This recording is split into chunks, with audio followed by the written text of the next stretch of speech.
anxiety, behavior, and meltdowns. Anxiety is extremely common in those with autism. It is the fear and worry of both real and imagined events occurring. Many of the causes of anxiety in the classroom have previously been discussed. They include sensory triggers, frustration with communication difficulties, social challenges, being overwhelmed by a learning task, unpredictability, a change in routine, transitions, introduction of a new person, feeling a lack of control of things, and not knowing what is going to happen next. Strategies to deal with these issues have already been discussed previously. However, what has not yet been discussed is what oftentimes happens when all these challenges are thrown at young people on the spectrum and it becomes too much. What educators are likely to then see is behavior.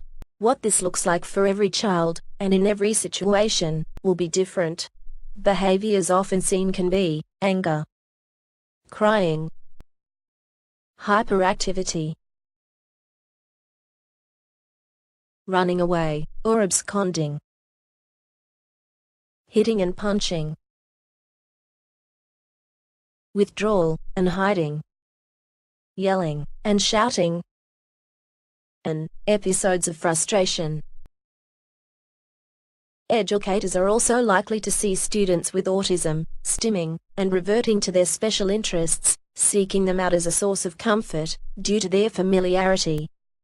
And finally, when interventions fail, you will see tantrums and meltdowns. When a student is exhibiting behavior, educators need to do the following things.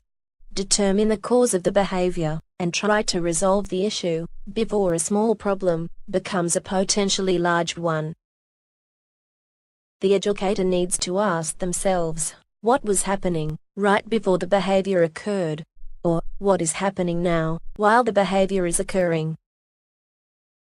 What is the student trying to communicate with their behavior? Are they anxious about the work task, overwhelmed by sensory issues, and in need of a break, or are they tired?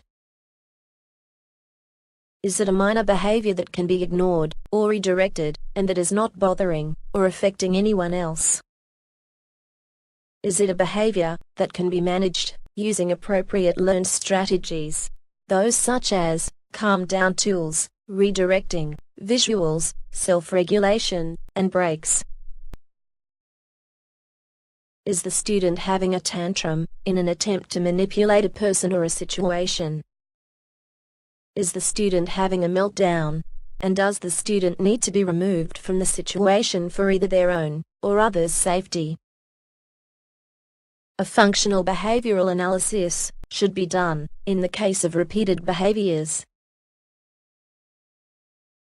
Meltdowns.